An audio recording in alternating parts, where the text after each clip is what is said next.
Good evening, everybody. Welcome to Church History Lesson 8 for all of our folks who are out there in the World Wide Web.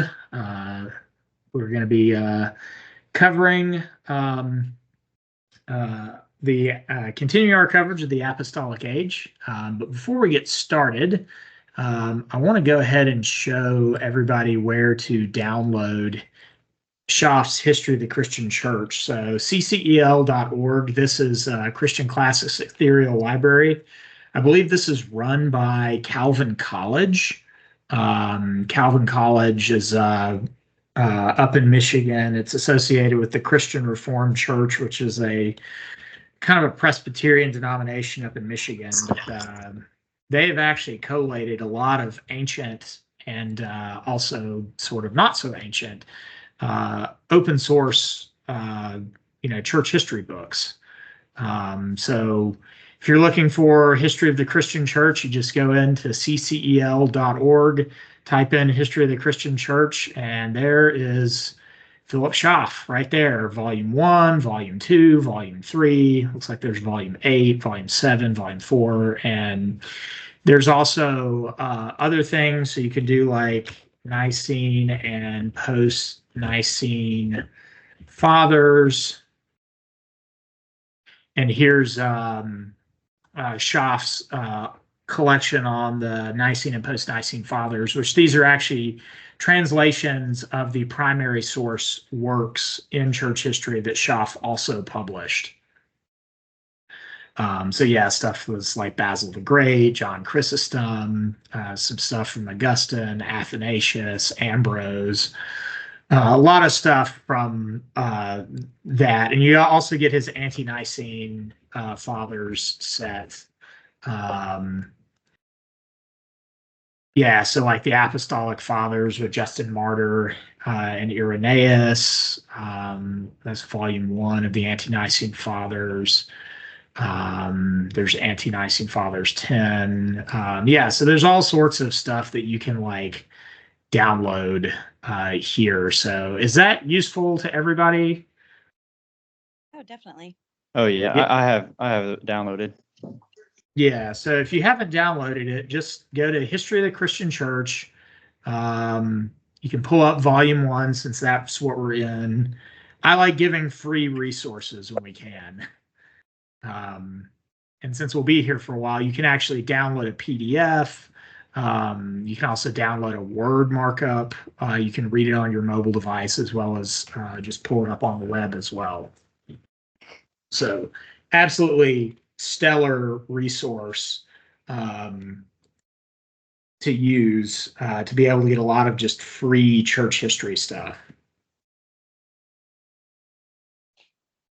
So I'm definitely not in this to make money by any stretch. So with that, we will begin. Everybody see our PowerPoint? Yes. I see it. Excellent. So tonight we're going to be talking about the Jerusalem church, as well as spending a big chunk of our time talking about the Apostle Peter and his life, and then also the brother of the Lord. And I chose that very controversial title for a reason. So here we go. As Schaff is wont to do, we have our Greek verse that's kind of sets the tone or is kind of a theme for each chapter that he does. Can anybody tell me what this says in English? Just the one about the rock, the gates of hell will not prevail. On this rock I build my church. Yeah, so su e Petros. So you are Peter. Are Peter, kai epi taute Petra, oikodomeso, mu tain ecclesion kai pulai hadu. There's the little hard breath there. So hadu u katiskususin autes. So you are Peter, and epi, that's over upon, And upon taute, that's this. So like when you have a tautology, it's, just a truism. Upon this Petra, this rock, remember what this is? We talked about this. My first sermon at Salem, big word that you see all throughout the New Testament. What is Build up. Christ doing? He is Edifying. domeso. And upon this Peter, or upon this rock, I will build, or I will edify, my tain ecclesion. There's the definite article there. I will build my church. And pulai, that's a gate, so like a pylon. Like when you reach for a pylon, the guy's reaching for the pylon in football, so it's a gate. And the pulai hadu. Does anybody know what hadu is?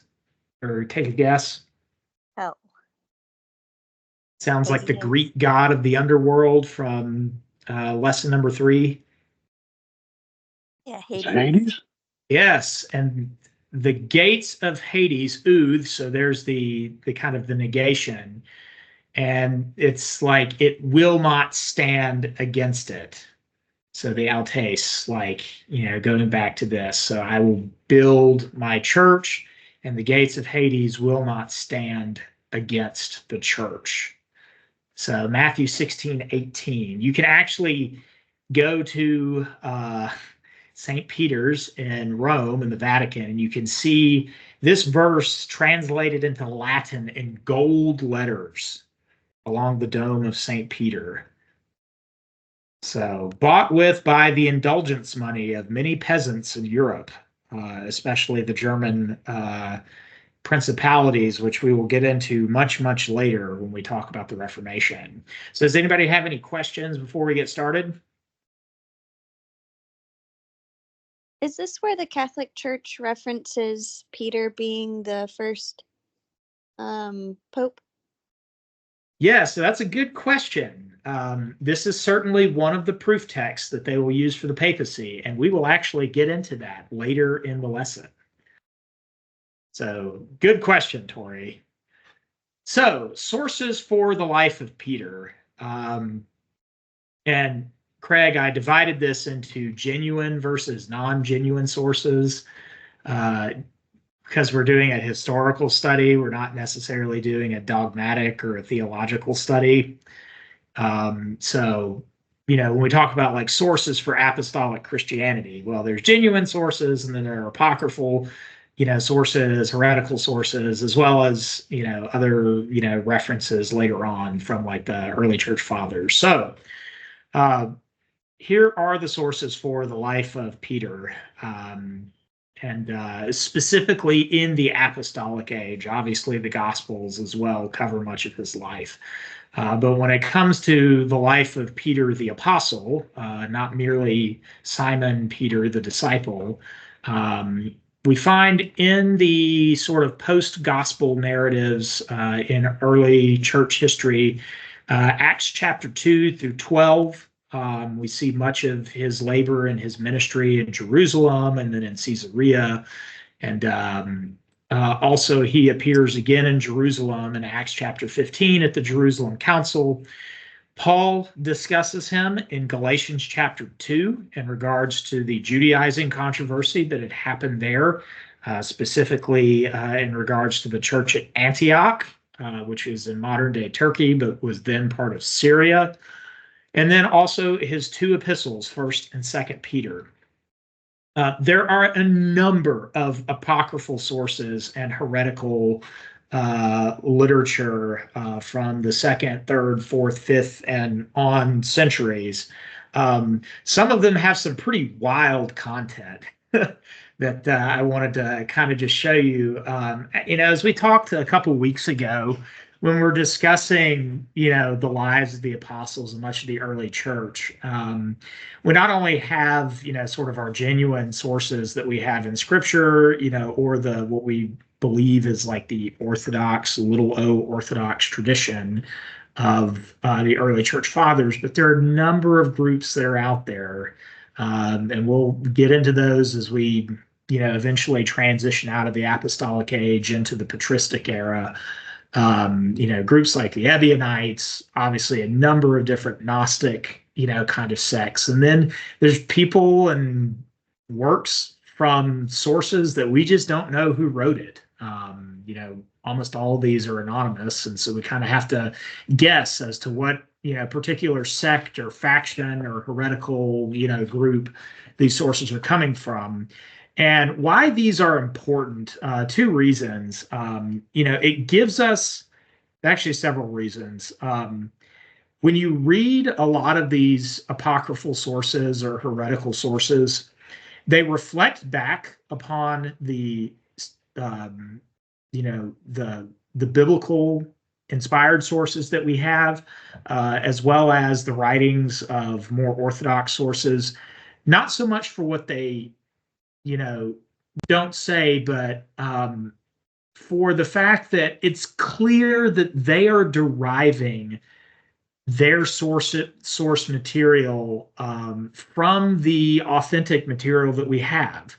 They're referencing not just Peter, but Simon Magus and Pontius Pilate and, events that are happening in history. And so a lot of these are takes upon the already established scriptures, upon the already established sort of canonical tradition that we have within the New Testament. The Bible hasn't been canonized by this point, but it is already at a very, very early date functioning. And so it's because of the fact that, they're having to reference material that's already established.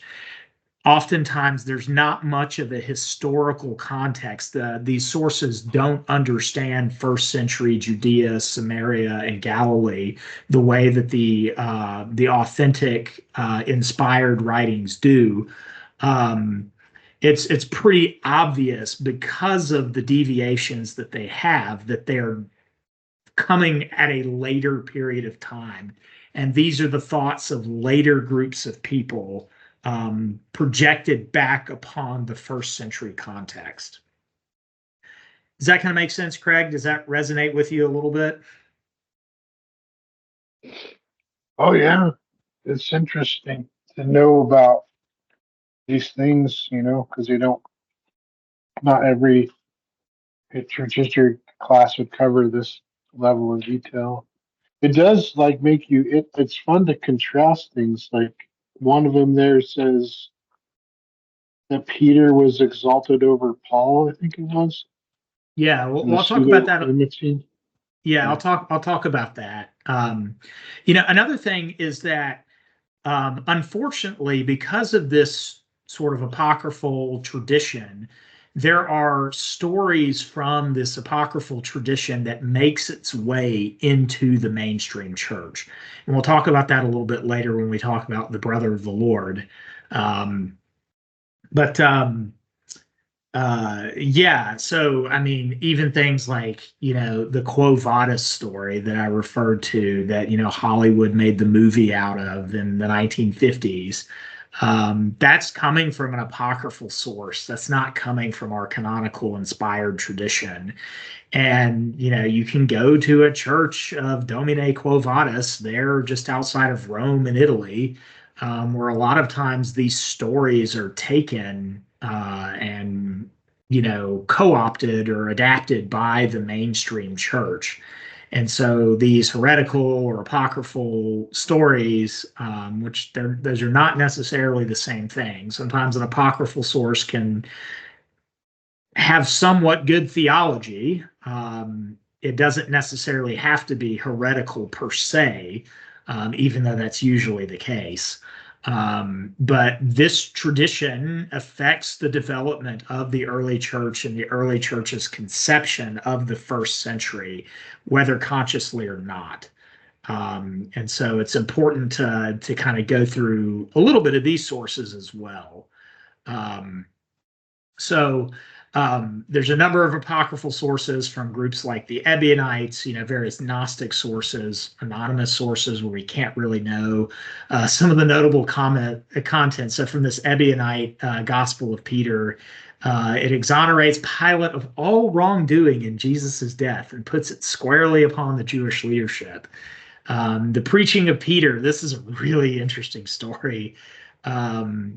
That it's quoted by Clement of Alexandria against the worship practices of the Greeks. You have the Acts of Peter. That's where we get the story of Quo Vadis. His confrontation with Simon Magus, the raising of a man by the name of Nicostratus. So there's these miracle stories that come with this. There's an apocalypse of Peter where he's shown a vision of heaven and hell, and then there's the periodoi the travels of Peter. I believe this is a Syriac text originally, so Syriac being a derivation of the ancient Aramaic language, and this has the notable content of Peter confronting a baby-killing demon. So. A pretty wild story that is told in the travels of Peter. And then you have the Acts of Peter and Paul, turns Peter into Paul's brother and ascribes Paul's death to beheading. It's the first time we get mention of Paul being beheaded. So oftentimes we say, oh, well, Paul was beheaded. It's like, well, how do we know that? Well, oftentimes we're drawing from these apocryphal sources without even realizing what we're saying. Fact is, we don't know how Paul died. There is a tradition that ascribes that, but does that tradition go back to the apostolic sources itself? The answer is probably not. So then you have the Pseudo-Clementine homilies. I believe this is kind of almost a Marcionite or Ebionite work where Paul is seen as overthrowing the Jewish law. And so Peter, who is a good, follower of the Jewish law and the Torah, is exalted over Paul. And once again, it's because of these kind of polemical works that are being written, or these apocryphal works, they're actually referencing things like Galatians chapter 2, which is how we know they are coming from a later period of time. And then you have a number of patristic references as well. Papias of Hierapolis, we don't have any of his surviving works, but we do have Eusebius of Caesarea in his early ecclesiastical history, copying down Papias' writings in his work, which still existed in Eusebius's day in the early 4th century. Clement of Rome, which we will study the letter of Clement. That'll probably be our first lesson, or one of our first lessons in the patristic era. Polycarp, Ignatius, as well as Irenaeus all mention the Apostle Peter. So there's a lot of stories, both genuine and apocryphal, concerning the fishermen from Galilee. And here's just a little bit of an overview of the life of Peter. And when I had Gemini, as you can see the little Gemini symbol here, generate sort of an, AI image of Peter. I wanted to specifically highlight, and maybe we talked about this a little early. Oftentimes in movies and films, Peter is depicted as this gray-haired, gray-bearded man, as if he is, 50, 60 years old at the time of the Gospels. And that's just not the case. We need to get a better understanding of who they were. As we talk about the various apostles and the disciples of Jesus, is how could Peter live another 30 years after the time of the Gospels if he was a gray-haired, gray-bearded man in 30 AD? Well, the answer was he wasn't a gray-haired or gray-bearded man. Peter was a young man during the time of the Gospels. All of the disciples were young men. And we'll get into this a little bit, but you can imagine Peter is probably a really, strong, sort of blue-collar, muscular guy out there working the fishing nets in the Lake of Kinneret, or the Sea of Galilee, as we call it. And he's got his nice, fishing tunic on, and he would have had, a very kind of young appearance. during the gospel narrative. So these were not these old bearded men who, who were older than Jesus. These were all men who were his age, or in most likelihood, they probably were all younger than him. And so Peter would have been a young man when he was called by our Lord. He was born as Shimeon. There's the Hebrew there, or Shimon, if you leave off the extra vav there in Hebrew. It's translated as Simeon or Simeon in Greek, which is where we get our English word name Simeon. So he was Simon, son of Jonah. We don't know who his father was, but it's clear that his father's name was Jonah because he was called Simon Bar Jonah, which means in Aramaic, Simon, son of Jonah. And he was born in the fishing village of Bethsaida in Galilee, next to the Sea of Galilee. The Gospels and First Corinthians strongly infer that he was married, which that's problematic for later papal claims, as we will see. So Matthew chapter 8, Mark chapter 1, Luke chapter 4 discusses Jesus' healing of Peter's mother-in-law. This should actually be 1 Corinthians chapter 9, I think it's verse 5, not verse 15, where Paul says, do we not all have a right to take on a believing wife as the other apostles? Strongly implying that the other apostles were by and large married men by the day of Paul. He and his younger brother Andrew were business partners with a man by the name of Zebedee, who has two sons, James and John. And as we'll get into when we talk about John, Zebedee was married to a woman by the name of Salome, who is strongly implied in the Gospels to be the sister of the Virgin Mary. And if that is true, that would make James and John first cousins of Jesus, which could explain why he was so close to the sons of Zebedee. And so Peter and Andrew were business partners with Zebedee and his two sons. And so Jesus finds them all by the shore of the Sea of Galilee as he is starting his earthly ministry. And he calls Peter and his brother Andrew, along with James and John, to no longer just be fishermen, but in a divine play on words, to become fishers of men. And it's at that time in John chapter 1, verse 42, that Jesus gives Peter the Aramaic name Kephas, which means stone or rock, which is translated into Greek as Petros, which is where we get our term Peter. He was probably the eldest of the 12 disciples because he's always listed first. There's a kind of a hint to his age, not just because of the fact that he's always listed first and he seems to be kind of the spokesman.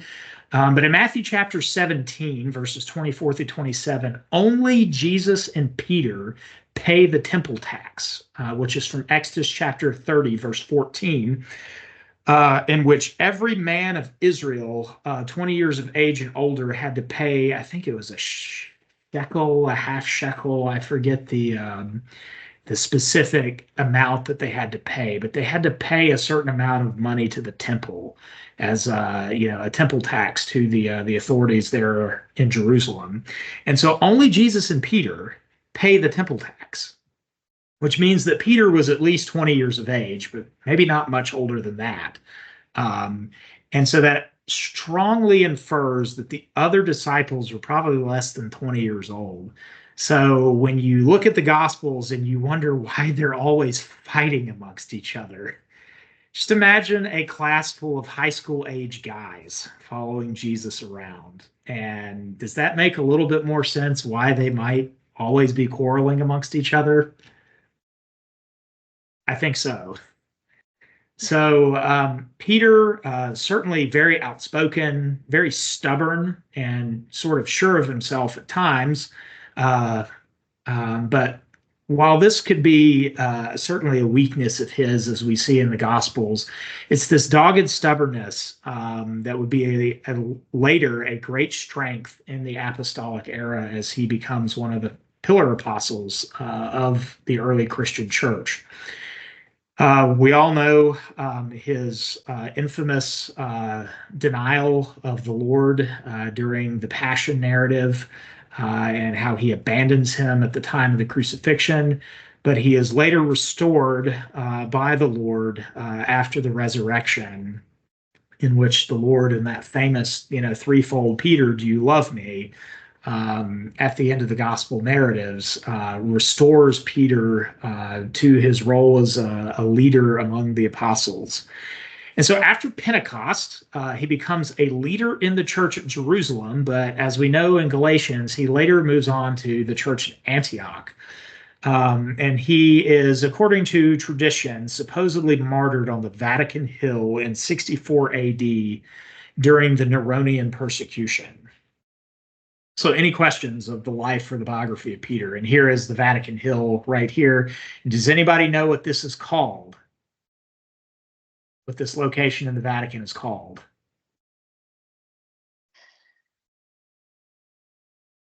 There's a hint on the slide. Vatican Hill. This is St. Peter's Square in the Vatican in Rome. And so much of the Vatican has tied itself to this Petrine tradition due to Peter allegedly coming to the city of Rome later in his life and being martyred in the city of Rome on the Vatican Hill by the Emperor Nero. Come on, Craig, I thought you would get that. So it looked like a circle to me, so I wouldn't. Well, there is a square right here. You can kind of see it. So, and this obelisk, I believe, was actually originally raised by Trajan. And remember back to lesson 4 on the Roman Empire. And this was an obelisk from Egypt that the Emperor Trajan had brought to Rome. And originally it was adorned with a statue of Trajan himself, the emperor. But during the medieval period, that statue had kind of fallen into disrepair, and this obelisk was repurposed, and now there is a statue of Peter there on that obelisk. So kind of backing up, we need to talk about the context in which Peter would have been ministering. And, we talked last week about Pentecost. We need to kind of talk a little bit about the church at Jerusalem, since this is the church of, the initial church, the initial local congregation was there in Jerusalem after Pentecost. So the Christian church, after the Pentecostal miracle, grew and established itself quite rapidly in the ancient capital of the Jewish people, Jerusalem. And so the church was under the personal direction at that time of the 12, with Peter himself playing a chief role. The apostles are shown to be assisted by elders or presbyteroi in the original Greek from the Acts narrative. And then in Acts chapter 6, in order to relieve the apostles for the sort of day-to-day care of the widows and orphans and the poor people in the church, 7 men are called to alleviate and kind of take the burden off of the apostles. And these are the first deacons of the church who are there to minister to the physical and the felt needs of the congregation while the apostles instructed them in teaching and in doctrine. As Schaff says, he calls this the bridal season of the church, that there were a number of notable events. We see the healing of the lame beggar in Acts chapter 3, the preaching in Solomon's portico there at the temple, the arrest of Peter and John for preaching in Jesus' name and healing people. We also see the deceit of Ananias and Sapphira there in Acts chapter 5. And we also see, as we said before, the appointing of the first deacons. The peace of the early Jerusalem church was brutally interrupted, though, by the martyrdom of Stephen, which we read about in Acts chapter 6 through 7. Stephen being one of those original 7 men who were called as deacons of the church. I think Stephen leaves a high example of what a deacon should be. He preached a better sermon than the vast majority of pastors ever have in the history of the church, because it's recorded for us in Scripture, as he castigates the unbelief of the religious leaders in his day. And so after Stephen is martyred, and does anybody remember how Stephen is killed? With stone. Stoning.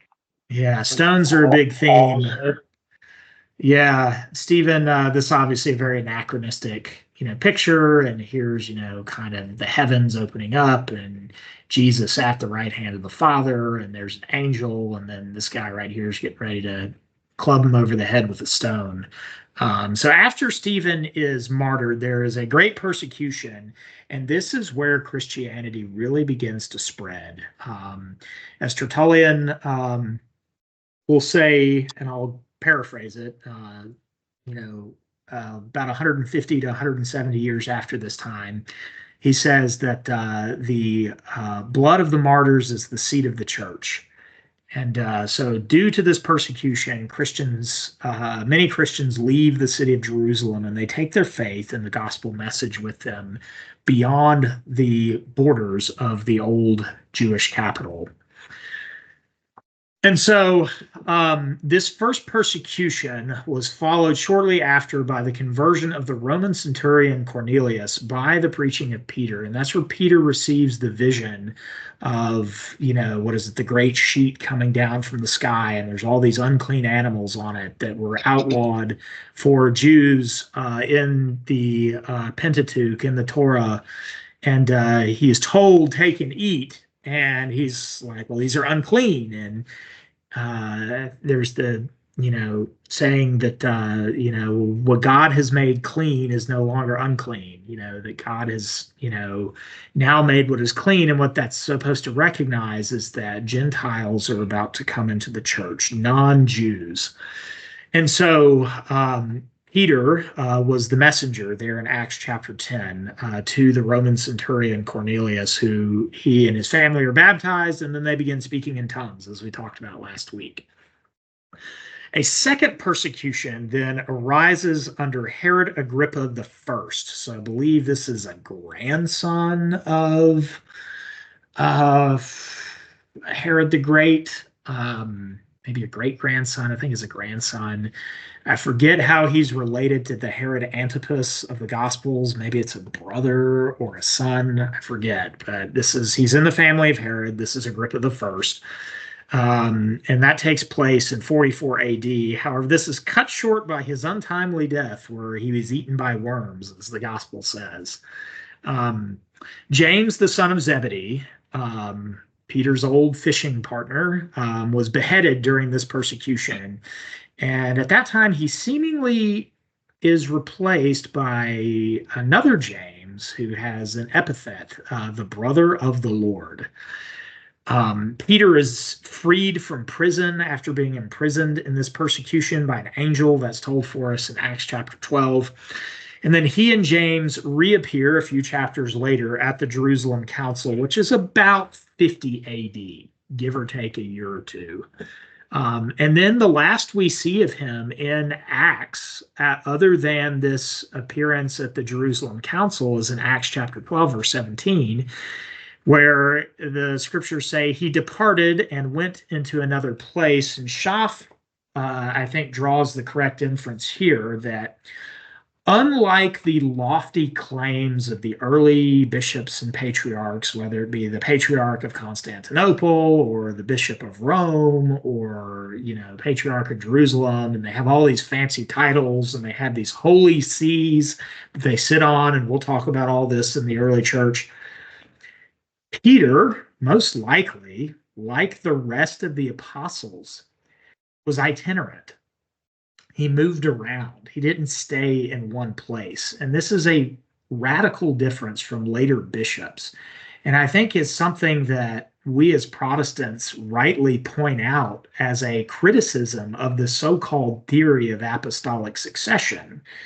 And it's the idea that bishops and bishops alone, sort of hold the charism of apostolic succession that they then pass on only to other bishops. Well, they pass it on in a lesser sense to presbyters and deacons, but presbyters and deacons can't pass it on in the Catholic and Orthodox churches. Only the bishop can. And what I think is most striking about this is the fact that the apostles were itinerant. They didn't have like a see, with a cathedral and a chair that they sat upon. These men traveled around and were often, in pretty poor and pretty dire circumstances, which is a major contrast with the later office of a bishop.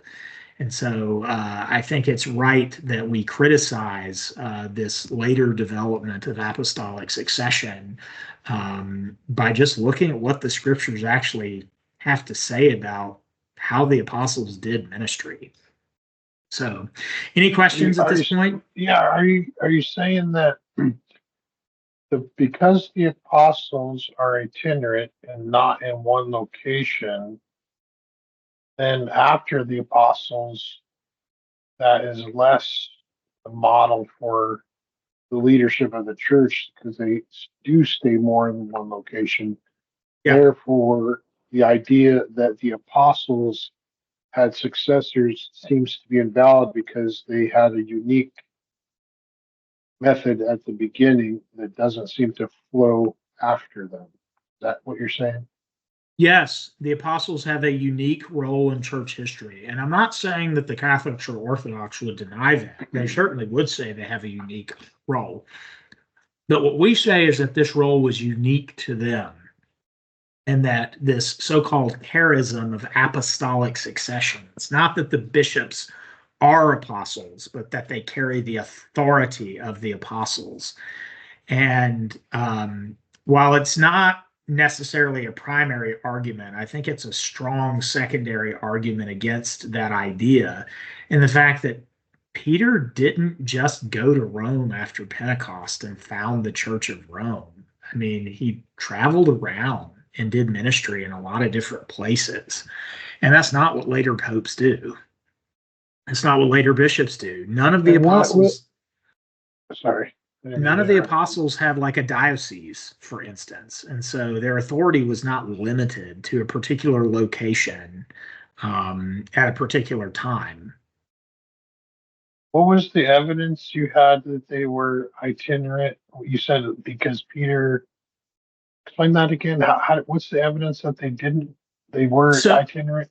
So what Schaff writes here is that the last time we see Peter, it says he departed and went into another place, other than Acts chapter 15. And that the language here is basically continuing on, because the last we see of Peter, he doesn't sit down and settle in one place. That he's moving like about. Joppa, right? He was in Joppa when he went to Simon the tanner or something, and then he goes to Cornelius. He's in Caesarea, Caesarea Maritima, where Cornelius was at. That was the administrative capital of Judea. Different in Jerusalem, because he was in Jerusalem for a while. Yeah, and then he goes to Antioch later on, and perhaps he goes to Rome later in his life. And so what we see is the apostles didn't do ministry the way that later bishops do. And so the idea that the bishop is somehow like the successor of the apostle in a unique way, as if there's this episcopal office that exists separate from the college of presbyters that each local church would have had, that's just anachronistic. And so this whole idea of apostolic succession is really built upon an anachronism. It's built upon a development in church history. It's not something that the apostles themselves would have laid down.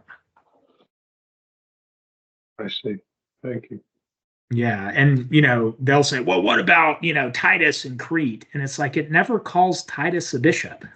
And it's like, well, it says, the bishop must be this way. And it's like, but there's no distinction between a bishop and an elder. That's the whole point. This idea that it's really the monarchical diocesan form of a bishop that takes later shape that I think has caused so many problems in church history. But anyways, the later labors of Peter, after the Jerusalem Council, we know that he removes to Antioch because Paul writes about this in Galatians. And then he disappears into obscurity in the canonical tradition. And I love what Schaff says here, and I'll just read it. Of a residence of Peter in Rome, the New Testament contains no trace. Unless, as the church fathers and many modern expositors think, Rome is intended to be the mystic, quote unquote, Babylon mentioned in 1 Peter 5:13, as in the Apocalypse. But others think of Babylon in the Euphrates, and still others, there's a town called Babylon on the Nile near present-day Cairo, according to the Coptic tradition. The entire silence of the Acts of the Apostles respecting Peter, as well as the silence of Paul in his epistle to the Romans and the epistles written from Rome during his imprisonment there, in which Peter is not once named in the salutations, is decisive proof that he was absent from that city during most of the time between the years 58 and 63. A casual visit before 58 is possible, but extremely doubtful in view of the fact that Paul labored independently and never built on the foundation of others. Hence, he probably would not have written his epistle to the Romans at all, certainly not without some allusion to Peter if he had been in any proper sense the founder of the Church of Rome. After the year 63, we have no new data from the New Testament as the Acts close with that year. And the interpretation of Babylon at the end of the first epistle of Peter is doubtful, though probably meant for Rome. The martyrdom of Peter by crucifixion was predicted by our Lord, and then he references John chapter 21, but no place is it mentioned. And so this is a very problematic historical set of data that the Church of Rome has to grapple with. And so Schaff describes the Peter of history versus the Peter of fiction. And so the Peter of history, as we've been talking about, there's sort of three stages to his life that Schaff describes. He says there's an intensely human quality that we see in the Gospels. He's this, headstrong, sure of himself young man. After the Gospels and the Acts, we see his divine mission in the founding of the church, along with his temporary relapse in Antioch, as recorded by Paul, and then the triumph of divine grace in his life is seen in his epistles. And with that, I will pull up History of the Christian Church, and we will read from pages, I believe, 219 to 220. Schaff has a great let's see if I can pull it up. 219. There we go. I love what he says. Give me a second. Bring in some water. We may distinguish three phases in his development. In the Gospels, the human nature of Simon appears most prominent. The Acts unfold the divine mission of Peter in the founding of the church. With a temporary relapse at Antioch, in his epistles, we see the complete triumph of divine grace. He was the strongest and the weakest of the 12. He had all the excellencies and all the defects of a sanguine temperament. He was kind-hearted, quick, ardent, hopeful, impulsive, changeable, and apt to run from one extreme to another. He received from Christ the highest praise and the severest censure. He was the first to confess him as the Messiah of God, for which he received his new name of Peter, in prophetic anticipation of his commanding position in church history. But he was also the first to dissuade him from entering the path of the cross to the crown, for which he brought upon himself the rebuke, Get thee behind me, Satan. The rock of the church had become a rock of offense and a stumbling block. He protested in presumptive modesty when Christ would wash his feet, and then suddenly changing his mind, he wished not his feet only, but his hands and his head to be washed. He cut off the ear of Malchus and carnal zeal for his master, and in a few minutes afterwards he forsook him and fled. He solemnly promised to be faithful to Christ, though all should forsake him, and yet in the same night he betrayed him thrice. He was the first to cast off the Jewish prejudices against the unclean heathen and to fraternize with the Gentile converts at Caesarea and at Antioch. And he was the first to withdraw from them in cowardly fear of the narrow-minded Judaizers from Jerusalem, for which inconsistency he had to submit to a humiliating rebuke of Paul. But Peter was quick in returning to his right position as in turning away from it. He most sincerely loved the Lord from the start and had no rest nor peace till he found forgiveness. With all his weakness, he was a noble, generous soul and of the greatest service in the church. God overruled his very sins and inconsistencies for his humiliation and spiritual progress. And in his epistles, we find the mature result of the work of purification, a spirit most humble, meek, gentle, tender, loving, and lovely. Almost every word and incident in the gospel history connected with Peter left its impress upon his epistles in the way of humble or thankful reminiscence and allusion. His new name, Rock, appears simply as a stone among other living stones in the temple of God. And I love that from First Peter. It's the oikodomeo, the edification or the building up, which is built upon Christ, the chief cornerstone. His charge to his fellow presbyters is the same which Christ gave to him after the resurrection, that they should be faithful shepherds of the flock under Christ, the chief shepherd and bishop of their souls. The record of his denial of Christ is as prominent in all four Gospels as Paul's persecution of the church is in Acts, and it is most prominent, as it would seem, under his own direction in the Gospel of his pupil and interpreter, Mark, which alone mentions the two cockcrows, thus doubling the guilt of the denial, which records Christ's words of censure, Satan, but omits Christ's praise, Rock. Peter made as little effort to conceal his great sin as Paul. It served as a thorn in his flesh, and the remembrance kept him near the cross while his recovery from the fall was a standing proof of the power and mercy of Christ and a perpetual call to gratitude. To the Christian church, the double story of Peter's denial and recovery has been ever since an unfailing source of warning and comfort. Having turned again to his Lord, who prayed for him that his personal faith not fail, he is still strengthening the brethren. And so thus closes Schaff on Peter in that section. As far as his official position, he certainly was one of the pillar apostles. But other than that, it's hard to say, given the primitive state of ecclesiology in the early church. He calls himself merely a fellow elder in his epistle. Now, this leads us to the Peter of fiction. As Schaff writes just a few paragraphs later, no character of the Bible, we may say, no personage in all of history has been so much magnified, misrepresented, and misused for doctrinal and hierarchical ends as the plain fisherman of Galilee who stands at the head of the apostolic college. And this is, of course, an image from the 1925 silent film Quo Vadis, which we've already discussed that particular legend. And Schaff says there are several types of Petrine fictions. You have an early Judaizing as well as heretical fiction, so like the Gnostic works. And then you have later Catholic fictions that enter into the mainstream church. First, the Peter of Ebionite fiction, in which the Ebionites are connected with the Judaizers, thought to be sort of the descendant group of the Judaizers after the destruction of the temple. We'll discuss them in more detail once we get into the patristic era. So in Ebionite fiction, coming from the fact that the Ebionites were Judaizing in their view of the church, Peter is portrayed as the great apostle of truth in conflict with Simon Magus, the pseudo-apostle of falsehood and heresy, whom the Ebionites actually identified as Paul due to Paul's anti-Judaizing stance. So many of the Ebionites and early Gnostic works are quite hostile to Paul in particular.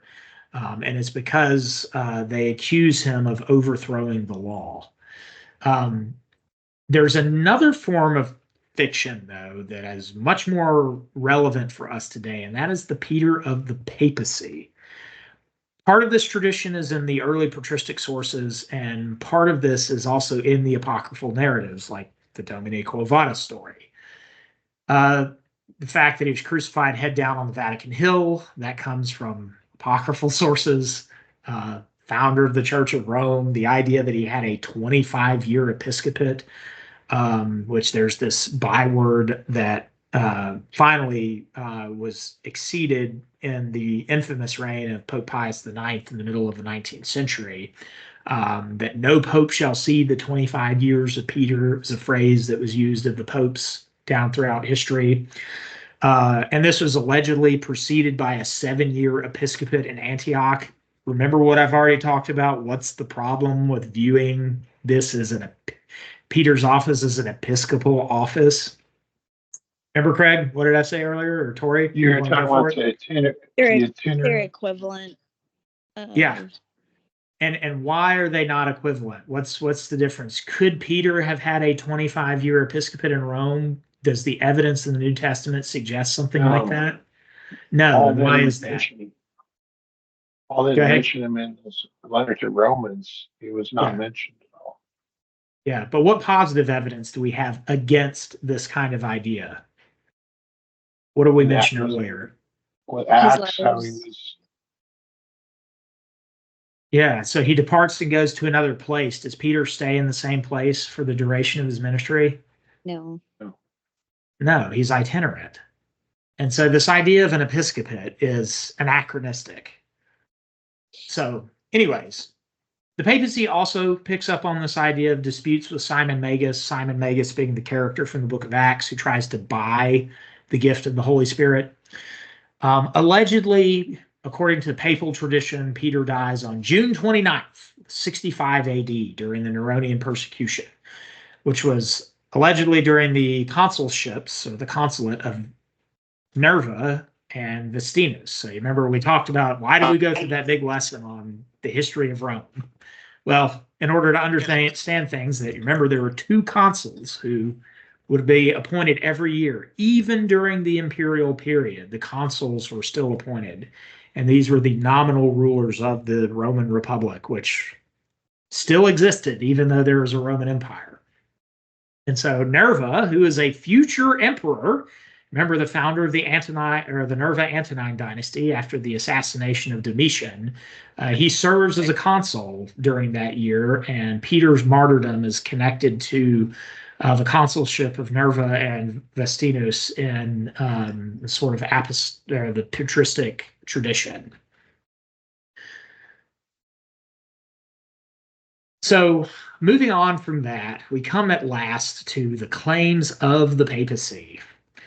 So in order for the claims of the papacy to be true, and Schaff is writing in a day when Vatican I, which declared papal infallibility, was just a few years prior. Schaff was writing in the late 19th century. The First Vatican Council happens in 1870. Pio Nono, as he was pejoratively called. It has a double meaning in Italian for Pius IX as well as a pious monk, because Nono also means monk in Italian. Pius had the arrogance to declare the dogma of papal infallibility, which Schaff calls laughable. And it was embarrassing at the time that it was promulgated, given what we will discuss in church history about the history of the papacy. So there are some presuppositions, though, for Vatican I style papacy to be apostolic in origin. And Schaff lists these out. The first of which is the presence of Peter in Rome. He has to be in Rome. And as we've seen, there's a lot of problematic data regarding the idea that Peter had founded the Church of Rome, and that, secondly, that he was even in Rome at all. Was he probably there? I guess. But this is a pretty heavy presupposition that has to be true in order for the papacy to be true. Secondly, there has to be a transferability of Peter's preeminence upon a successor. So it's not just that Peter has to be in Rome and that he has to have not just be in Rome, but have founded the Church of Rome. He has to be there. He has to be serving as a bishop there in Rome or in this episcopal office. And then he has to be able to confer this power, this authority upon a successor at his death. And not only that, it has to be exclusively to the Bishop of Rome and not to other bishops, as we will see in church history, say the Bishop of Jerusalem claiming the Petrine office, the Bishop of Alexandria, the Bishop of Antioch. There are other episcopal sees that claimed to hold the chair of Peter. In fact, in the early church, it seems to be the belief that all of the bishops, regardless of where they sat or whether their church was founded by Peter or not, that all of the bishops claimed to be sitting on the chair of St. Peter, and that this was not unique to the Bishop of Rome. So, and my addition to this presupposition as well is that there is such an episcopal office distinct from the presbyterial office in the first place. That also has to exist, the threefold distinction in ministry, as opposed to the twofold distinction in ministry that you get in the Reformed world, where you have presbyters and bishops being equivalent. Whereas in the imperial churches that like to heft upon themselves the lofty title apostolic churches, as if they have a unique claim to that, that there has to be a distinction between bishop and elder in order for this to exist as well. So there's a lot of presuppositions that have to be true in order for the Vatican I papacy to be true. Some of the indisputable facts that Schaff lists that bear very heavily upon the claims of the papacy. 1, Peter was married. Are popes today married? No. No. Are priests in the Latin Rite of the Roman I guess Church married?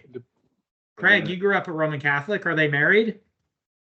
Oh no, they weren't supposed to be, but we find out in history that some have transgressed in some ways. Yeah.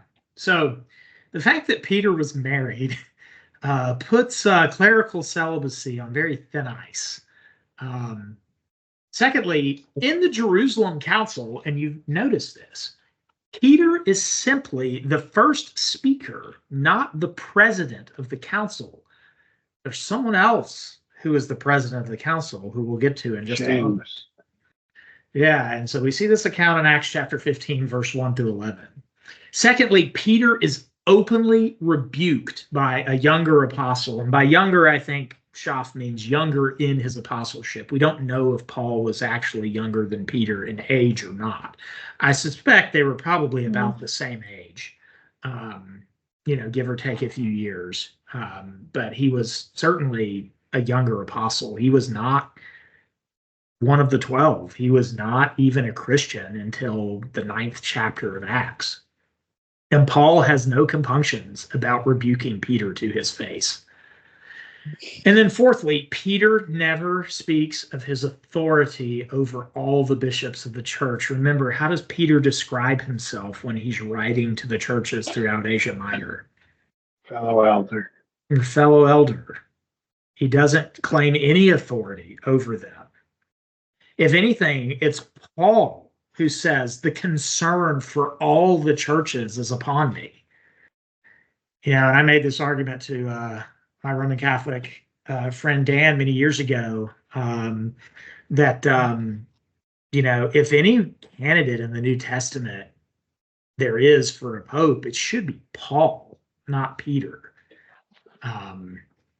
But the Church of Rome also claims Paul as its founder as well, which, again, Paul himself says he did not found the Church of Rome, and he was merely coming to them to try and strengthen them. So the claims for the infallible Bishop of Bishops, the Vicar of Christ on earth, the head of the Holy Roman Catholic Church, the claims for that in the apostolic age are rather tenuous at best. And so before we move on and we kind of conclude our discussion of Peter for the night, Does anybody have any questions or comments? Where'd you get that piece about the temple tax indicating the apostles were under 20? Where did you find that? Was that in shop or did you find it somewhere else? That was somewhere else. I mean, you can go look at the scholarly articles, the scholarly literature today. Schaff does talk about this a little bit. I think Schaff actually does kind of hint at this, and it's kind of known. Jewish rabbis during the first temple or the second temple period, and I think even to today, they would take their disciples, typically when those disciples are around 13 to 15 years of age. Which, if you look at the behavior of the apostles or the disciples in the Gospels, 13 to 15 sounds about right. Sometimes boys could be younger, sometimes they'd be older. So Peter, if he was like 20 something, he would have been pretty old. And this is not a guy that other rabbis would have wanted because he had already started on his career. Notice he and Andrew are there with Zebedee and Zebedee's sons, implying that Zebedee's sons are younger than him and his brother.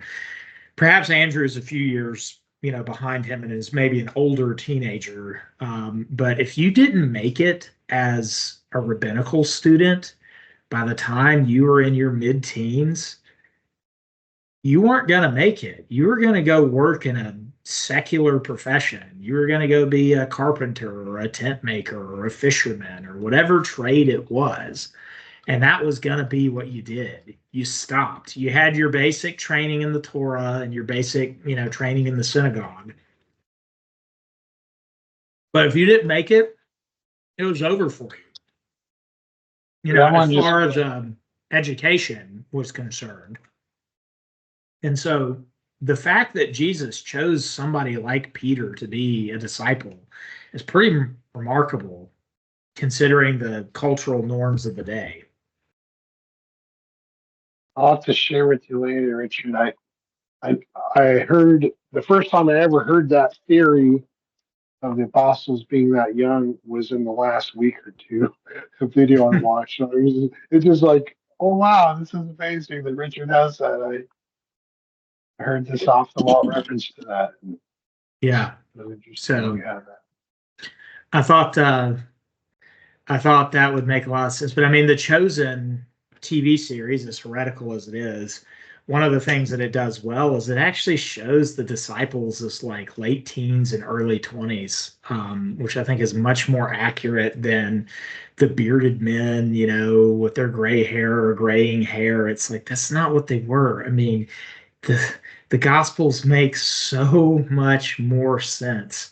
Understanding these are young men. The fact that John could live to almost the year 100, he's young. He's young. He's probably born 20 AD or later, so it's not like he's 100 years old in 100 AD. He's probably closer to 70 or 80, which is still really ancient in the ancient world, but not unheard of. And so that's how you can start to use historical analysis to kind of, peer a little deeper into the text and kind of see, not only, because remember, what am I trying to communicate through this whole series on church history?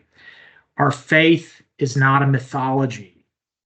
We're talking about real historical people in real historical places, in real historical epics and actual history, and that our faith is a historically grounded faith. This is not a fairy tale. This is not a myth in the way that Eastern religion or the religion of the poets or what your Reddit tier atheist would have to say. That this, whether or not you choose to believe the story, the fact is that it's not just made up. Nobody could just make this up. It makes sense and is consistent with the time period that we see. And, the internal evidence seems to align quite well with the external evidence. So, any additional questions? All right. So, Craig, do you want to take a guess as to who the final figure we're going to talk about tonight, who bears very Yes. important is very important in the apostolic era? Go ahead and say it again. James, brother of the Lord. I was about to say wrong, because his real name is Yaakov, or Jacob would be his Old Testament name. But yes, James is what his name is translated into in English. And so does anybody know what this verse in Greek says? James chapter 2, verse 26, He pistis choris ergon necra estin.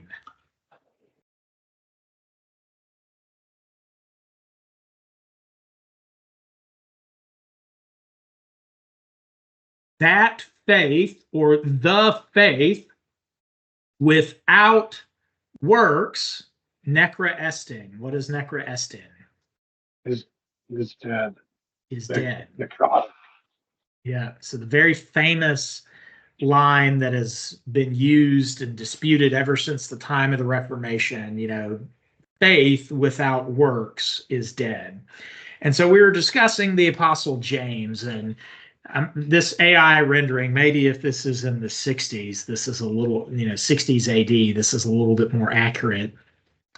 But the Apostle James, who is called the brother of the Lord, or the Lord's brother in Galatians 1:19, is another very important figure in the early history of sort of Jewish Christianity, for lack of a better term. Some of the genuine sources that we have, Acts chapter 12, verse 17, obviously Acts 15, the Jerusalem Council, Acts 21, verse 18, 1 Corinthians 15, verse 7, he is referenced by the Apostle Paul, as well as in Galatians chapter 1, verse 19, as well as Galatians 2, 9 and 12. And then we also see him mentioned along with the other siblings of Jesus in Matthew chapter 13, verse 55, as well as Mark chapter 6, verse 3. And then, of course, like Peter, we have a letter that was written by James to the early church. There's actually several post-apostolic mentions of him, including, oddly enough, but maybe not so odd if he was well known in Jerusalem, by Josephus in his Antiquities of the Jews, book 20, chapter 9, paragraph 1. Josephus discusses James the Just, or James, who is supposed to be the brother of the Christ. So Josephus actually gives an account of James, including his martyrdom, in his Antiquities, which is very interesting, and it's believed to be genuine by most historians. And then from a patristic standpoint, Hegesippus, who is writing in the late 2nd century, and his writings are recorded to us by Eusebius. Hegesippus also gives an account of the martyrdom of James from a historical perspective. There are some apocryphal, once again, sources that we have to look at. A very significant one is the Proto-Evangelium of James, which is a very important source regarding the debate over the perpetual virginity of Mary, as well as the other Marian dogmas. Roman Catholics will actually quote from the Proto-Evangelium of James, but this is an apocryphal source, and some early church writers discussed this work, and I believe one writer referred to it as the ravings of a Gnostic, or Gnostic ravings. And so there's definitely some Gnostic-like elements within the Proto-Evangelium. You also have the Ascents of James, which seems to be an Ebionite work. So once again, kind of that tradition of the Judaizers surviving into the 2nd century. And then there's also the Liturgy of James, which is in the churches. Now, what's interesting, I forgot to put something about this. I probably should have put the Way of St. James. So in Spain, in northwestern Spain, there is a a church called Santiago, which Saint Jacobus or Saint James, is, Saint Jacob or Saint James. So that's what Santiago means in Spanish, is Saint James. There's Santiago de Compostela, which is a church and a monastery, I believe, in northwestern Spain in Galicia, which is on the Atlantic coast, just north of Portugal. And tradition had that James, after he was martyred in Jerusalem, that angels carried his body off to Santiago de Compostela on the coast of Galicia, and his relics are allegedly there in northwestern Spain to this day. And so that's a very important sort of medieval tradition regarding James. And one of the impetuses for the Reconquista, the Spanish and Portuguese Reconquista against the Muslim Moors in Spain, was to liberate the pilgrimage path to Santiago de Compostela. And so St. James actually has a very interesting history, shall we say, in the medieval world. But we'll talk about his genuine history. Here's his Hebrew, Yod, Ein, Kof, and then Bet here with the nice nekudot, the vowel pointings. So his Hebrew name would have been Yaakov or Jacob, Greek Yakobu or Jakobos, Jakobu being the genitive form. He is one of the earthly brothers of the Lord. He's not one of the 12. And initially, he is an unbeliever in his brother's message. And it doesn't seem that he becomes a believer until after the resurrection. However, in spite of this sort of checkered early history, he rises to prominence and eventually to leadership as the local head of the Jerusalem church in Acts chapter 15, despite not being one of the 12. Some tradition seems to indicate, and possibly even within the text, that he kind of replaces potentially his first cousin if Mary and Salome are truly sisters, and the sons of Zebedee were the sons of Salome as well, and James is a son of Mary. Then he possibly replaces his first cousin, the son of Zebedee, who, as we mentioned earlier, was martyred in 44 AD under Herod Agrippa I. He is called James the Just by post-apostolic writers for his moderation and his effective administration of the Jerusalem church. In fact, that he is seen as very wise, very competent, as well as very righteous man who is ruling over the Jerusalem church. His conversion is alluded to by Paul in 1 Corinthians, and also based off of 1 Corinthians 9, likely married. His mission and his ministry, as Schaff states, he represents Jewish Christianity par excellence. That is the Christianity that developed in Judea and Galilee and amongst the Jewish people who are still there. He bridges the gap between the church and the synagogue, especially amongst the Jewish nation or the physical brethren of the Lord, whom he was charged with leading to faith. Schaff writes in History of the Christian Church, as long as there was any hope of a conversion of the Jews as a nation, he, that is James, prayed for it and made the transition as easy as possible. When that hope vanished, his mission was fulfilled. And that's an allusion to James's martyrdom. He represents the conservative Jewish element in the apostolic church. You see this in his epistle, where there are copious references to the law and to good works, and yet he extends the right hand of fellowship to Paul, who later struggles against James's own alleged associates, as we see in Galatians 2, verse 12. Now, were these men who came from James actually sent there by James? Did they convey James's actual message? That's a pretty big point of dispute among a number of different commentators. But James is no doubt a very important figure in the early church. The Epistle of James, Schaff says, has strong internal evidence of genuineness, and I don't know many people who dispute, even amongst the most liberal of higher critics, the authenticity of the Epistle of James. It's very practical, it's ethical, and there's a lot of allusion to, not only the law, but also to the Sermon on the Mount in his epistle. His martyrdom, Josephus, there are two accounts. Josephus says that the young high priest Ananus of the Sadducees, who Josephus describes in the unflattering terms of being the most unmerciful of all the Jews in the execution of judgment. Ananus had him stoned to death with other breakers of the law, that is, Christians, in the year 63. And this is between the procuratorship of Festus, who we know from the New Testament, and Festus's successor, Albinus, who replaced him, whom we know from secular history. Agrippa II, who I believe is the son of Agrippa I, deposes Ananus for the action of putting James to death.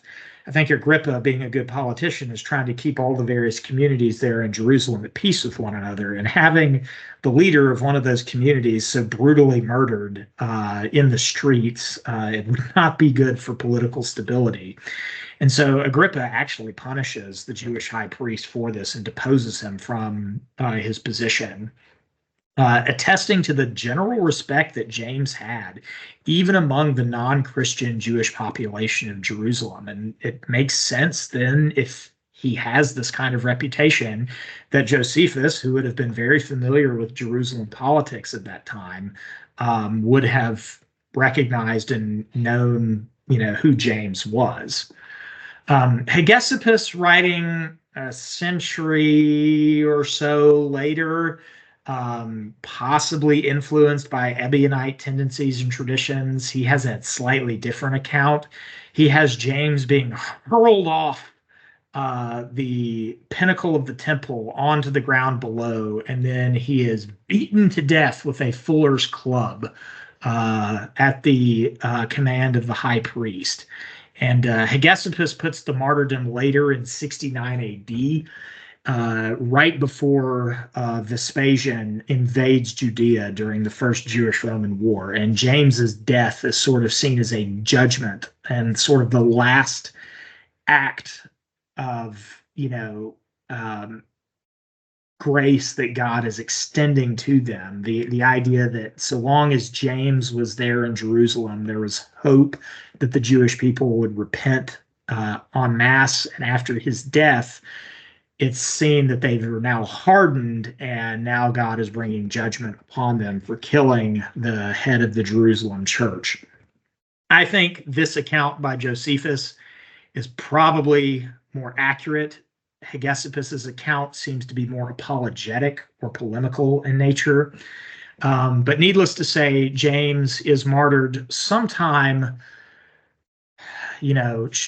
either shortly before the Neronian persecution or during the Jewish-Roman War, prior to Vespasian and Titus surrounding the city during the siege of Jerusalem.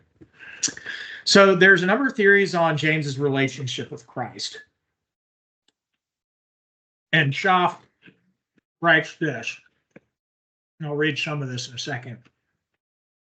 There is the brother theory, the half-brother theory, and the cousin theory. So the brother theory plays upon the Greek phrase adelphon to Kyriou, the brother of the Lord, from Galatians chapter 1:29, and it's taken in the literal usual sense. And this is that James was a younger son of Mary and Joseph. This basically states that Mary and Joseph had a normal Jewish marital relationship after the birth of Christ. And so I'm going to share, and we're going to read some more Schaff. Do y'all like when I break out and we actually read some of what Schaff has to say about this? Oh, yeah. Excellent. He's pretty good. Yeah, he is. So the brother theory. Number one, down here, page 233. The brother theory takes the term adelphoi, that's brothers in plural, in the usual sense, and regards the brothers as younger children of Joseph and Mary, consequently as full brothers of Jesus in the eyes of the law and the opinion of the people, though really only half brothers in view of his supernatural conception. This is exegetically the most natural view and favored by the meaning of adelphos, especially when used as a standing designation. Literally, adelphos is like of the same womb.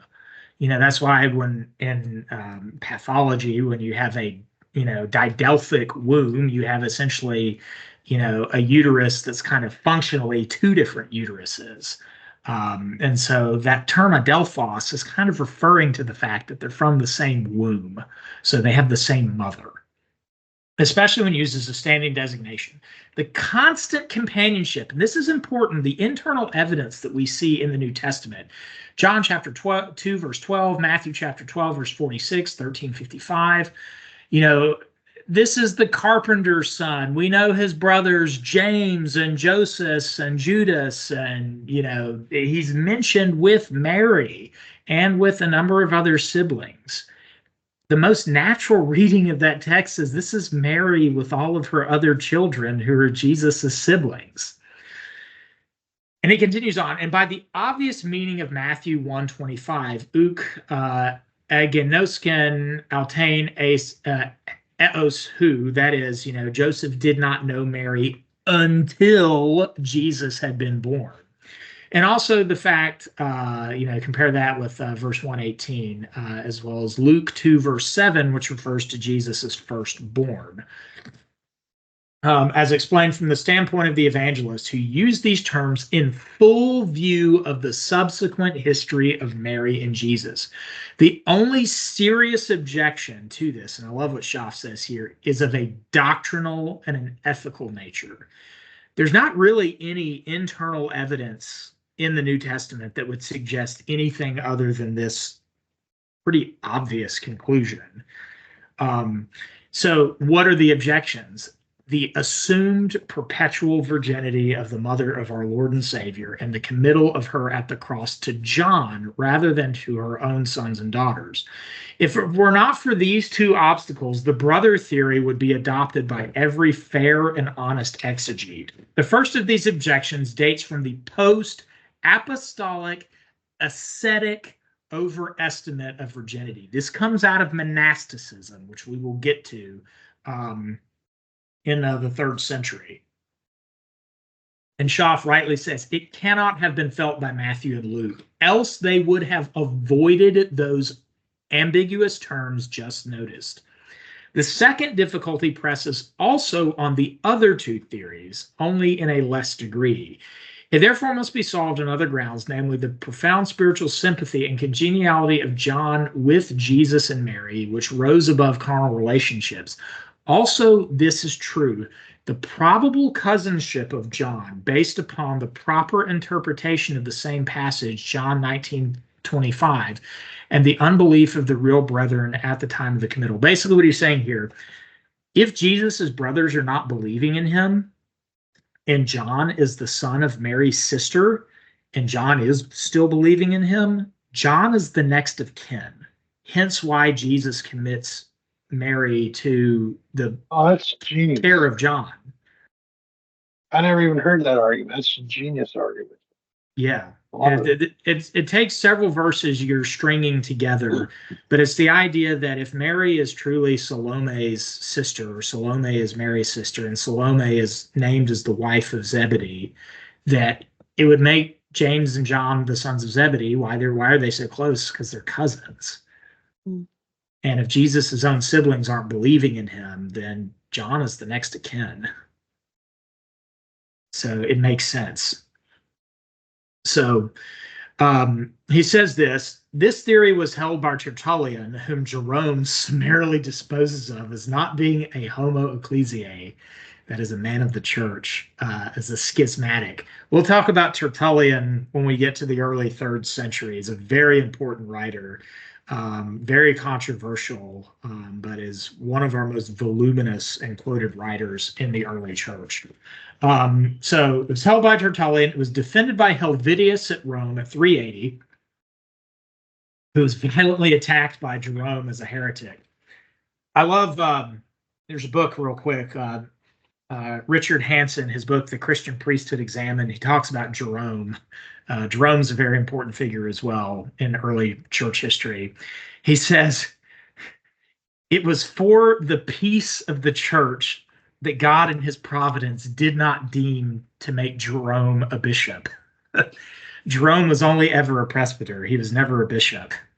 And a lot of that is because Jerome was a very irascible and argumentative, writer. Jerome was very right when he was right, and he was very wrong when he was wrong.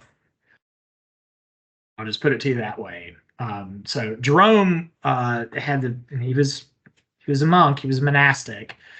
And so Schaff continues, and by several individuals in a sect and sects opposed to the incipient worship of the Virgin Mary, and recently by the majority of German Protestant exegetes, and he talks about all that kind of stuff. He says, Schaff himself says, I advocated the same theory in my German tract, but admitted afterwards in my History of Apostolic Christianity, page 378, that I did not give sufficient weight to the second theory. And this is the second theory. He goes into this. The half-brother theory regards the brethren and sisters of Jesus as children of Joseph by a former wife. That is consequently as no blood relations at all, but so designated simply as Joseph was called the father of Jesus, by an exceptional use of the term adapted to the exceptional fact of the miraculous incarnation. This has the dogmatic advantage of saving the perpetual virginity of the mother of the Lord, and it lessens the moral difficulty implied by John 19:25, and it has strong traditional support in the apocryphal Gospels and in the Eastern Church. This is the view the Eastern Orthodox and the Coptic Church hold to. They don't believe that, these are cousins of Jesus. They believe these are the children of Joseph from a prior marriage. And so the Eastern Church typically holds this. He says, it would also seem to explain more easily the patronizing tone in which the brethren speak to our Lord. So if Jesus is their kid, sort of half-brother, it makes sense that, the older brothers would be kind of picking on him and not believing in him. He says, but it does not so naturally account for the constant companionship of these brethren with Mary. That's the difficulty with this theory. It assumes a former marriage of Joseph, which is nowhere alluded in the Gospels, and makes Joseph an old man and protector rather than a husband of Mary. And finally, it is not free from suspicion of ascetic bias as being the first step towards the dogma of the perpetual virginity. To these objections may be added with Farrar that if the brethren had been the older sons of Joseph, Jesus would not have been regarded as the legal heir to the throne of David. I think that is a fascinating argument that is made, and I think it's really strong against this particular theory. So this theory is found in the apocryphal writings of James. So the Proto-Evangelium of James mentions this. And then among leading Greek fathers, so hence why it's held in the Greek church, he says, it may therefore be called the theory of the Eastern Church. Some Latin fathers held it before Jerome, but it's a minority position in the West. And not to bore you guys, let me actually go back and share again, and then we'll be wrapping up. There's also the cousin theory. This is held by the Roman Catholic Church. And this states that the brothers are regarded as more distant relatives, that is, cousins. So they usually are associated, the siblings of Jesus, with Mary, the wife of Alphaeus, and the sister of the Virgin Mary. So they're saying this is another Mary who's actually the sister of Mary. And given that so many women in the New Testament are named Mary, and Mary is the, essentially Greek equivalent of Miriam, which is the Old Testament name of Moses' sister. I think they've looked at bone boxes. It was like every third woman in Judea at that time was like named Mary. So a lot of Marys. So they say that there's this sister of Mary who's also called Mary, who's the wife of Alphaeus. And so James the Just becomes identified with James, the son of Alphaeus, who's also James the Lesser, or James the Small. This is actually Jerome's theory in his opposition against Helvidius, and this is the traditional Latin and Western view of the Roman Church against the Reformers. Part of the problem with this theory, though, as Schaff talks about, it contradicts the natural meaning of the word brother. It assumes that two sisters had the same name, Mary, which is extremely improbable. It assumes the identity of Clopas and Alphaeus, which is extremely doubtful. It's absolutely irreconcilable with the fact that the brethren of Jesus, James among them, were before the resurrection unbelievers, John 7:5, and consequently none of them could have been an apostle, as this theory assumes. So basically, this is identifying James, the brother of Jesus, with the other James, not James, the son of Zebedee, but there's James the Lesser, or James the Small, that's also mentioned among the 12 apostles. This is basically saying, this is him. But given the fact that Jesus' own siblings weren't believing in him, that makes this association of James, the brother of the Lord, with James the Lesser, or James the son of Alphaeus, very doubtful, given the fact that we know explicitly from Scripture that his siblings didn't believe in him during his earthly ministry. So how could they have been apostles or disciples during his earthly ministry? So I typically go with the brother theory, and the dogmas of Rome in the East can pound sand as far as I'm concerned, because there's no evidence for them in Scripture. And so, that is our discussion tonight, kind of talking about Jewish Christianity. Do we have any questions from the lesson, whether on the Jerusalem church, the Apostle Peter, or James, the brother of the Lord? Yeah, I don't understand this obsession with Mary's virginity.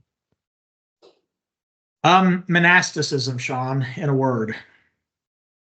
That's it. Well, it's very complicated, but yes, the monastic tendency that arises in the 3rd century is really the main impetus for this. They saw that a higher state of holiness was in denying sexual relations. Yeah. Well, that's And also the Catholic history, like they also look at somehow the transmission of sin through Mary. They want to give a degree of separation to Christ, right? Yep. There's no real reason for it. Yeah, because they also believe in immaculate conception, meaning Mary was sinless to give birth to Christ. Yep. Oh yeah, I got mixed up. Sorry. But I think some of this monastic impulse, once again, comes from kind of this almost Gnostic influence tradition from like the Proto-Evangelium of James. I think monasticism is a very problematic institution that develops in the early church and has serious ramifications all the way up until the time of the Reformation. Isn't that monasticism kind of like a rejection of God's be fruitful and multiply command? Yeah. So, they try to say, well, Paul was a monastic. They try to say that John the Baptist was the first monk. It's anachronism galore. But it has very serious implications and very profound implications. Now, not everything in monasticism was necessarily bad. Many of the copies of the early scriptures that we have were done by monks. Not all of them, but once you start getting up to, the age of the 4th century and the establishment of the state church, who were the scribes that were employed by, the emperor or, later governors or kings or powerful bishops or patriarchs to, copy the scriptures? It was the monks. They would sit in their cell or have their little scriptorium And many monasteries today still have scriptoriums, and they'll make these often very artistic, beautifully, what they call illumined manuscripts. Some of the most famous being like the Book of Kells from Ireland, in the 9th century, 8th or 9th century. And the Book of Kells is a Latin, book that contains the 4 Gospels, and I think also the Book of Acts. If any of you have seen like the little animated movie, The Secret of Kells, or shown it to your, kids, for those who have kids, that's what that's alluding to, is like this practice of the monks of like illuminating manuscripts. So they didn't just copy gospel manuscripts, especially by the time you get to the Middle Ages. They actually artistically copy gospel manuscripts. Wasn't there a monk named Martin? There was a monk named Martin. We'll discuss him many, many lessons down the road. There's Yeah, a I was monk listening named to a Martin church- Luther. Yeah, I was listening to a church history podcast. I listen to church history every day, by the way, guys. So to my enemies in the Russian Orthodox Church who are in the employ of Vladimir Putin, who like to say that I know nothing of church history, I contact church history every day. I touch grass every day, as they say, when it comes to church history. I'm not joking about my enemies in the Orthodox Church, by the way, That sounded very even though I serious. kind of exaggerate. As You've been Taylor will know, the contacted Jay by Dyer these? crowd, the Jay Dyer crowd came after me after my debate with them. Oh yeah. What's the next lesson on? The next lesson will be on the least and greatest of the apostles, and that is the hint that I will leave you with. So, chapter 5 of History of the Christian Church will be what we do next. So, if you want to kind of follow along, like I said, hold on. We'll say goodbye to our folks there on the World Wide Web, and we'll talk a little bit about logistics behind the scenes. So thank you everybody for tuning in tonight, and we are out on the recording side.